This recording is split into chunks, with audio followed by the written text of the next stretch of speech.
जी बिस्मिल्लाहिर्रहमानिर्रहीम। Last lecture के अंदर हम लोगों ने रदरफोर्ड का जो एटॉमिक मॉडल था उसके एक्सपेरिमेंट की बेस पर जो उसके पास्टुलेट्स थे उसको भी देखा।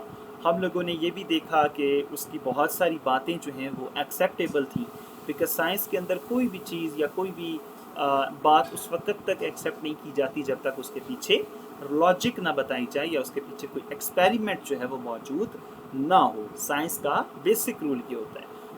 तो जब रदरफोर्ड ने ये कहा कि एटम होता है, उसके दरमियान में न्यूक्लियस होता है, उसमें प्रोटॉन्स होते हैं, उसके इर्द गिर्द इलेक्ट्रॉन्स जो हैं वो रिवॉल्व करते हैं, लेकिन हम लोगों ने उसके डिफेक्ट्स में एक चीज़ देखी थी कि उसने उसकी स्टेबिलिटी के बारे में जो इंफॉर्मेशन दी थी वो सही नहीं थी।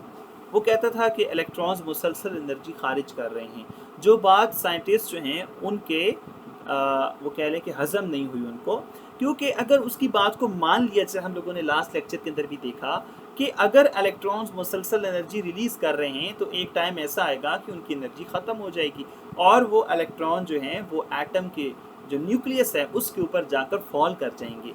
जब इलेक्ट्रॉन्स जो हैं वो न्यूक्लियस पर फॉल करेंगे तो स्ट्रक्चर ऑफ एटम तबाह हो जाएगा और अल्टीमेटली एटम्स जो हैं वो कोलैप्स होते रहेंगे और आपका जो स्ट्रक्चर है किसी भी चीज़ का, ये दुनिया जो है वो स्टेबल नहीं रह सकती, चूँकि दुनिया मैटर से बनी है और मैटर सारे एटम्स के मिलने से बने हैं। तो यहाँ पर हमें ये पता चला कि रदरफोर्ड का मॉडल जो है वो बाकी सारी चीज़ें ठीक है, लेकिन ये वाला जो कॉन्सेप्ट है ये प्रॉब्लमेटिक था।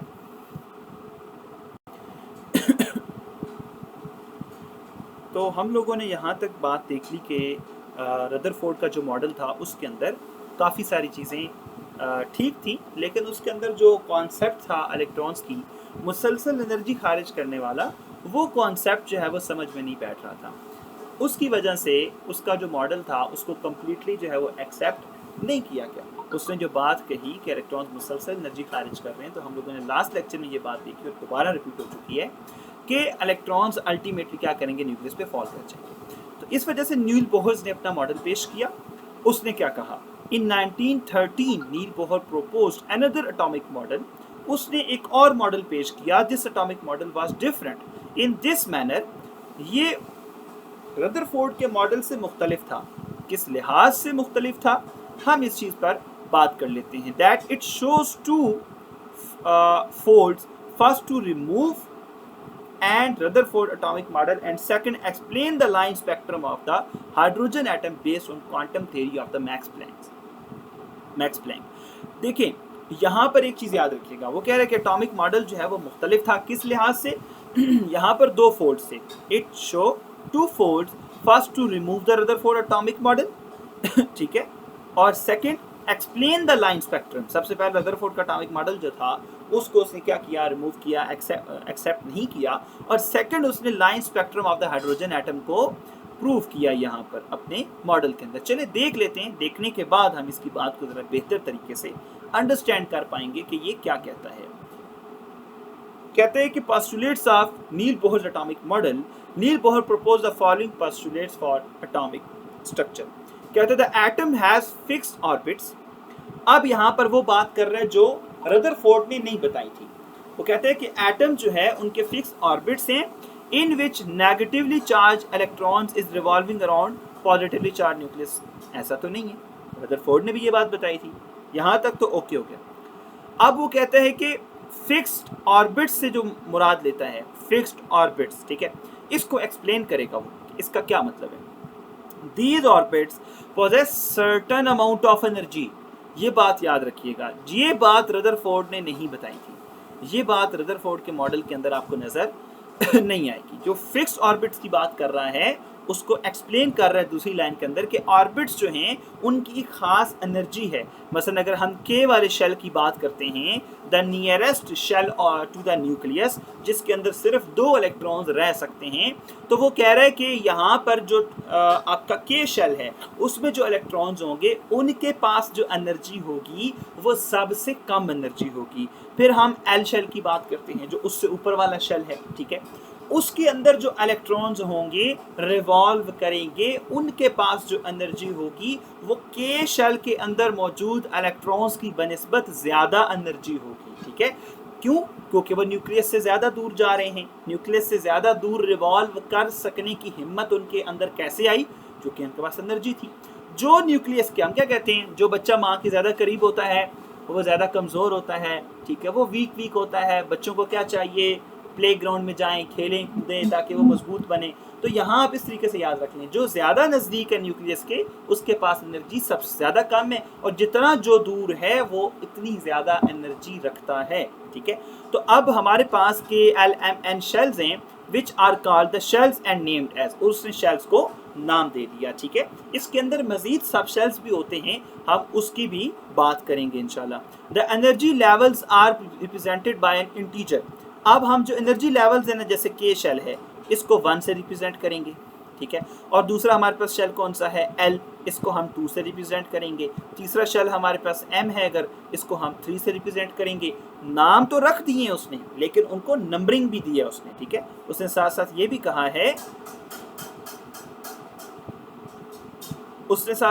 कहा है, कि इन शेल्स को नाम के साथ साथ जो है वो नंबरिंग भी दी है उसने, नॉन एज क्वांटम नंबर, ठीक है। इनको क्या कहा है उसने? क्वांटम नंबर कहा है। This quantum range start from the nucleus side. याद रखिएगा, जो हमारे पास जो हमने बात की है कि हमारे पास क्या हैं? एनर्जी लेवल्स हैं, ठीक है। एनर्जी लेवल्स जो हैं उनका आगाज़ कहाँ से होता है? उनका आगाज़ होता है न्यूक्लियस साइड से, ठीक है। न्यूक्लियस के करीब तरीन जो इलेक्ट्रॉन है, जो इलेक्ट्रॉन्स घूम रहे हैं, वो किस शेल के अंदर होते हैं जी? हम लोगों ने सबसे पहली चीज़ देखी, वो कौन से शेल के अंदर हैं? के शेल के अंदर होते हैं, ठीक है। तो उनके पास एक स्पेसिफिक अमाउंट ऑफ एनर्जी होती है। Where n = 1 is the lowest energy level. यहाँ से एक चीज़ साबित हो गई कि जो हमारे पास 1 है, पहला शेल है, उसके पास जो एनर्जी है वो क्या है? सबसे कम एनर्जी रखता है, ठीक है जी। उससे ऊपर वाला जो है उसके पास क्या है? उसके पास उससे ज़्यादा एनर्जी है, ठीक हो गया। तो ये बात तो हमें पता चल गई। उसके बाद कहता है electrons are revolving in particular orbits continuously. Electrons क्या कर रहे हैं? मुसलसल रिवॉल्व कर रहे हैं अपने एक ख़ास ऑर्बिट के अंदर। कोई के के अंदर है तो वो के में रिवॉल्व कर रहा है, जो इलेक्ट्रॉन एल शेल के अंदर है वो वहाँ पर रिवॉल्व कर रहा है। But they are not emit और एब्जॉर्ब एनर्जी, ठीक है। याद रखिएगा, they are moving continuously but they are not emitting and absorbing energy continuously. जो काम मुसलसल हो रहा है वो क्या है? कि वो रिवॉल्व कर रहे हैं, और जो काम मुसलसल नहीं हो रहा वो ये है कि वो मुसलसल एनर्जी रिलीज या एब्जॉर्ब नहीं करते, ठीक है। ये बात रदरफोर्ड ने कही थी, जिस वजह से उसका मॉडल जो है वो रिजेक्ट कर दिया गया कि अगर ये मुसलसल एनर्जी खारिज करेंगे तो ये कैसे कायम रह सकते हैं, कि स्टेबिलिटी पर क्वेश्चन अराइज हो गया, ठीक है। तो यहाँ वो कह रहा है कि मुसलसल एनर्जी खारिज और एब्जॉर्ब नहीं कर रहे होते। तो हमारे पास जो है एनर्जी लेवल्स होते हैं जिनके अंदर इलेक्ट्रॉन्स रिवॉल्व करते हैं। सबसे पहले बात ये हो गई। उसके बाद कहता है कि electron jump from lower energy level to higher energy level. अब क्वेश्चन ये था कि अगर वो कह रहा है कि ये कॉन्टीन्यूसली एनर्जी रिलीज नहीं करते या एनर्जी एब्जॉर्ब नहीं करते तो फिर किस वक्त करते हैं? इस चीज़ को उसने एक्सप्लेन किया, कहा कि जब ये हायर एनर्जी लेवल से लोअर एनर्जी लेवल के अंदर जंप करते हैं या लोअर एनर्जी लेवल से हायर एनर्जी लेवल की तरफ जंप करते हैं तो सिर्फ उस वक्त एनर्जी एब्जॉर्ब या रिलीज होती है। अब सवाल ये था कि रिलीज कब होती है या एब्जॉर्ब कब होती है? एब्जॉर्प्शन की बात करता है, कहते हैं जंप करते हैं जब इलेक्ट्रॉन्स लोअर एनर्जी लेवल से हायर एनर्जी लेवल की तरफ, तो एनर्जी क्या करते हैं? एब्जॉर्ब करते हैं, ठीक है। एब्जॉर्ब क्यों करनी पड़ती है? चूँकि बड़े शेल के अंदर जाना है जिसके अंदर मौजूद इलेक्ट्रॉन्स की एनर्जी ज़्यादा है छोटे वाले शेल की बनिस्बत, तो उनका लेवल तो मीट करना पड़ेगा। जब आप बड़े लोगों के साथ बैठना है तो आपकी जेब में पैसे होने चाहिए। बात इतनी ही इस तरीके से याद कर लें आप कि जितने बड़े लोगों के साथ महफिल लगानी है उतने ज़्यादा आपके पास पैसे होने चाहिए। तो जितने बड़े शेल में जाना है उतनी एनर्जी उसको चाहिए होगी ताकि वो बड़े शेल में मूव कर सके। तो एब्जॉर्प्शन कब होती है? जब वो लोअर शेल से हायर शेल के अंदर जो है वो जंप करते हैं इलेक्ट्रॉन्स। और रिलीज कब होती है? जब वो जंप करते हैं when electrons jump from higher energy level to lower energy level, ठीक है। तो जब वो बड़े शेल से छोटे शेल के अंदर जाते हैं तो एनर्जी रिलीज करते हैं। छोटे लोगों के साथ बैठने के लिए आपको क्या करना पड़ता है, मैं एग्जांपल जस्ट दे रहा हूँ, आपको अपने जो अना है उसको ख़त्म करना पड़ता है, ठीक है। तो यहाँ इस तरीके से आप याद कर लें कि वो जब हायर से लोअर एनर्जी में शेल में आते हैं तो एनर्जी को रिलीज करके आते हैं, it emit energy, the emission on and or absorption is discontinuous in the form of the energy packet called quantum or photon. अब वो कहते हैं जो एमिशन हो रही थी एनर्जी की या एब्जॉर्प्शन हो रही थी इज डिसकंटिन्यूअस, यानी वो कॉन्टिन्यूसली नहीं होती। डिसकंटिन्यूअस का मतलब ये है, उसने जो कि रदरफोर्ड ने कहा था कि मुसलसल होती है, तो यहाँ पर ये चीज़ वाजे की जा रही है कि कॉन्टिन्यूसली अपनी एनर्जी को एब्जॉर्ब या रिलीज नहीं कर रहे होते इन the form of energy, energy packets, ठीक है। एनर्जी चाहिए होती है उनको, एनर्जी जो है वो हमारे पास जो है वो एनर्जी पैकेट्स की सूरत में या क्वांटम या फोटोन उसको हम कहते हैं, उस सूरत में एनर्जी रिलीज भी होती है और एब्जॉर्ब भी हो रही होती है। डेल्टा का मतलब होता है चेंज, ठीक है। ई का मतलब है एनर्जी, ठीक है। Energy difference in energy of the higher shell and the lower energy level. Energy level इसलिए कहा जाता है कि जितना बड़ा शेल होगा उसके पास ज़्यादा एनर्जी होगी, उसके अंदर मौजूद इलेक्ट्रॉन्स के पास एनर्जी ज़्यादा होगी, तो वो हायर एनर्जी लेवल होगा, और जो नीचे वाला है उसकी एनर्जी कम होगी, जो इलेक्ट्रॉन्स हैं उनके पास, तो वो लोअर एनर्जी लेवल हुआ। तो डिफरेंस होता है उनकी एनर्जीज के दरमियान डिफरेंस होता है, यानी के शेल जो है उसके पास एनर्जी कम है, एल वाले शेल के पास ज़्यादा है, तो एनर्जी का फ़र्क है, फ़र्क वाले जो डिफरेंस होता है उसको डेल्टा से रिप्रेजेंट किया जाता है। डेल्टा ई का मतलब डिफरेंस किसके दरमियान, E2 यानी higher shell minus lower shell, ठीक है।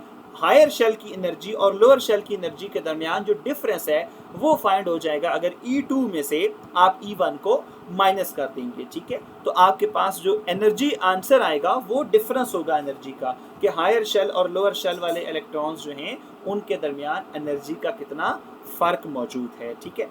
तो यहाँ पर जो है हमारे पास जो डेल्टा ई है वो हमारे पास 1 फोटोन कब होगा।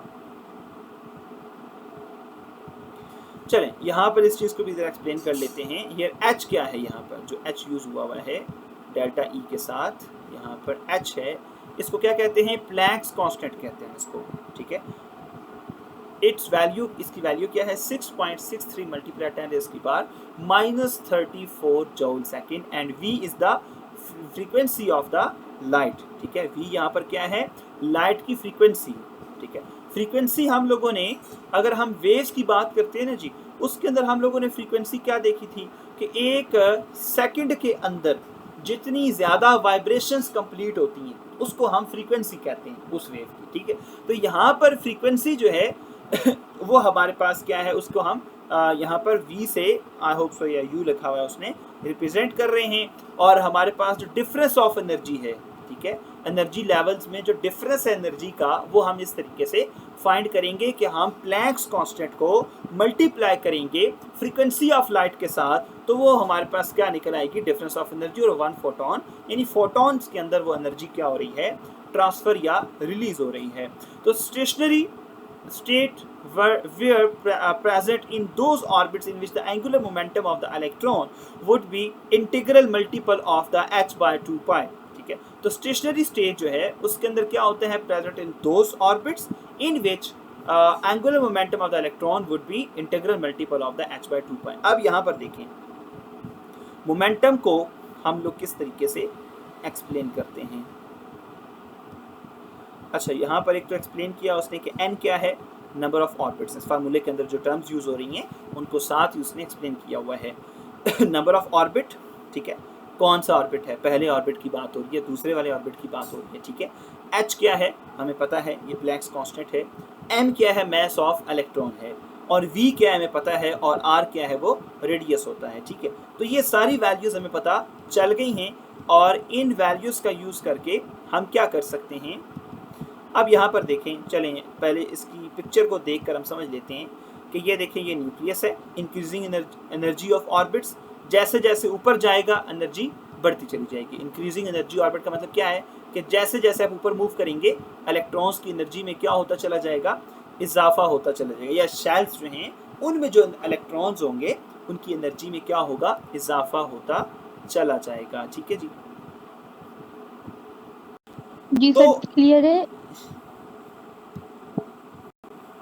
तो हम यहाँ पर बात कर रहे हैं कि हमारे पास जो MVR है वो मोमेंटम है, जिस मोमेंटम के साथ इलेक्ट्रॉन्स मूव करते हैं, चूँकि मोमेंटम क्या होता है, मास और वेलोसिटी का प्रोडक्ट होता है, और यहाँ पर R इसलिए लिखा गया है चूँकि सर्कुलर मोमेंटम है, इस वजह से MVR यूज़ किया गया है, इक्वल्स टू NH/2π, और n यहाँ पर क्या है, नंबर ऑफ ऑर्बिट, h क्या है, प्लैंक्स कांस्टेंट। तो आप कोई वैल्यू एक फाइंड कर सकते हैं, m फाइंड कर सकते हैं, उस इलेक्ट्रॉन का मास, अगर आपको बाकी वैल्यूज पता हो। Vr को इधर लेकर डिवाइड कर दें या इससे मल्टीप्लाई कर दें, इसको राइट हैंड साइड पे लेके आ जाएंगे तो मास फाइंड हो जाएगा। वेलोसिटी भी फाइंड हो सकती है, अगर m पता है, r पता है, उसको दूसरी साइड पे ले जाएं, v को अकेला कर दें तो v की वैल्यू पता लग जाएगी आपको, ठीक है। तो ये इस वजह से फार्मूला हम यहाँ पर यूज़ करते हैं डिफरेंट वैल्यूज फाइंड करने के लिए। हम लोगों ने ये देख लिया कि जब ये हायर से लोअर में या लोअर से हायर में जाते हैं तब इलेक्ट्रॉन्स जो है वो अपनी एनर्जी रिलीज या एब्जॉर्ब करते हैं, ये बोहर कहता था। अब लिमिटेशंस क्या थी, बोहर की थ्योरी के अंदर भी कुछ प्रॉब्लम्स थे, कुछ लिमिटेशंस थी। Bohr model of an atom failed to explain the Zeeman effect of magnetic field on spectra of atoms. जो स्पेक्ट्रम बन रहा था, स्पेक्ट्रम मैं बता चुका हूँ, स्पेक्ट्रम क्या होता है, विजुअल रिप्रेजेंटेशन होती है जो वेव्स की या रेज की या लाइट की, जो आप किसी स्क्रीन के ऊपर ऑब्जर्व करते हैं, ठीक है। लाइट आकर जब फॉल करती है तो स्पेक्ट्रम बनता है, या लाइन स्पेक्ट्रम बनेगा या कॉन्टिन्यूस स्पेक्ट्रम बनेगा। लाइन स्पेक्ट्रम यानी ये लाइट गिरी है, ये एम्प्टी स्पेस है, मतलब यहाँ पर लाइट नहीं थी, ठीक है। फिर ब्लैक आ गया, इसका मतलब यहाँ पर लाइट फॉल हुई है, फिर एम्प्टी स्पेस आ गई, मतलब लाइट यहाँ पर फॉल नहीं हुई। इस तरह के स्पेक्ट्रम को लाइन स्पेक्ट्रम कहते हैं। और कॉन्टिन्यूसली जब लाइंस आती हैं, बीच में कुछ एम्प्टी स्पेस नहीं होती, तो ये स्पेक्ट्रम क्या है, कॉन्टिन्यूस स्पेक्ट्रम है, ठीक है। तो वो कह रहे हैं कि जो बोहर का मॉडल था वो ज़ीमन इफेक्ट यानी effect of magnetic field on spectra of the atom, atom का जो स्पेक्ट्रम बनाया गया उस पर ये ज़ीमन इफेक्ट होता है। क्या होता है, effect of magnetic field on the spectra of atom. इस चीज़ को वो एक्सप्लेन नहीं कर पाया, तो ये उसकी लिमिटेशंस थी। इसको हम नेक्स्ट लेक्चर के अंदर मजीद एक्सप्लेन कर लेंगे, ज़ीमन इफेक्ट क्या होता है। It also failed to explain the stark effect of the electric field on the spectra of the atom.